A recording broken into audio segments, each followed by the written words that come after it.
and will conclude the matter harmoniously. Xi was afraid that everyone who knew her would tease her for marrying a poor man. King Mei assured her, I can tell someone's future from his complexion, and there's no mistake about him, for sure. The next day, King Mei went to speak with Zhang's mother. The old woman was quite shocked, and said that King Mei's suggestion was inauspicious. The young lady has heard of your son and his virtues, King Mei answered her, so accordingly I sensed her intentions and came here to tell you. If a matchmaker comes to our family, I'm sure that the two of us can settle any disputes and then make this proposal acceptable. Even if you're refused, how could that possibly bring any humiliation to your son? Very well, the old woman said. Then they secured a go-between named Ho, who sold flowers for a living, to go and deliver the proposal to the official. Wang's wife heard the proposal and just laughed, then told Wang about it. He also found the proposal hilarious. They summoned their daughter, and when she arrived, they told her about the proposal. Xi couldn't manage a reply, so King Mei earnestly praised the young man for his virtuousness as someone most certainly to be valued highly. Wang's wife asked Xi's opinion directly, remarking, this business involves your whole life. If you can stand to become completely destitute, then we will accept this for you.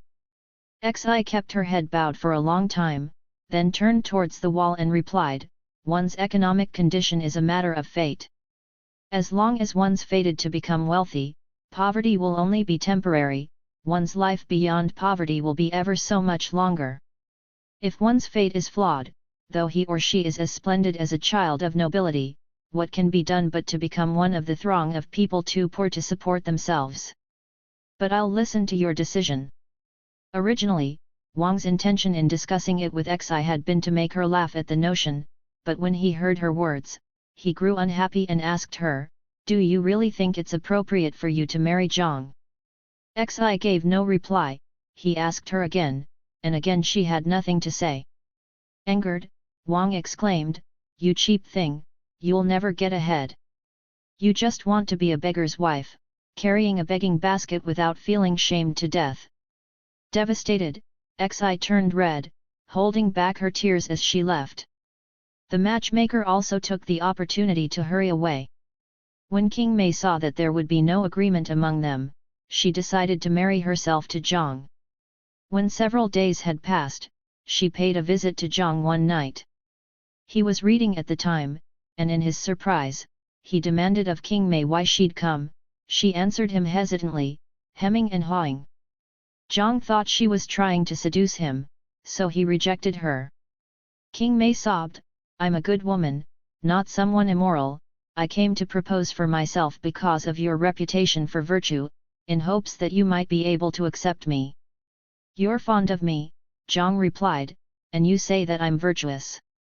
Your coming here in the dark of night is not what a good person would do, so how could a virtuous man agree to it? If I begin immorally, I'll have an immoral ending, which is definitely not what a gentleman should desire. Furthermore, if we were unable to make a match, how could we possibly face each other afterwards? King Mei answered, if it could even possibly succeed, would you finally agree to accept me? If I could have a wife like you, how could I ask for anyone else? Zhang questioned. But there are 3 situations that we must address or give up on the possibility. Then what are they? She wondered. He explained, if I can't decide by myself to agree, the matter must be abandoned. If my parents aren't happy about it, we have to give it up, and even if they are happy with the idea, if your marriage proposal requires money that I cannot afford, then once again we would have to give up on it. Please leave quickly now, before someone suspects you and me of being involved in something inappropriate. King Mei was about to leave, but pressed once again, and said, if you'd be so kind, I'd like to ask you to plan this together with me. He agreed to do so. King Mei went home, and when Xi asked her how it had gone, King Mei went down on her knees and confessed everything.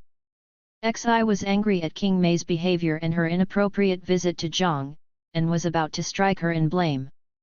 King Mei wept openly, because the situation was not what Xi thought, and she'd told Xi the truth.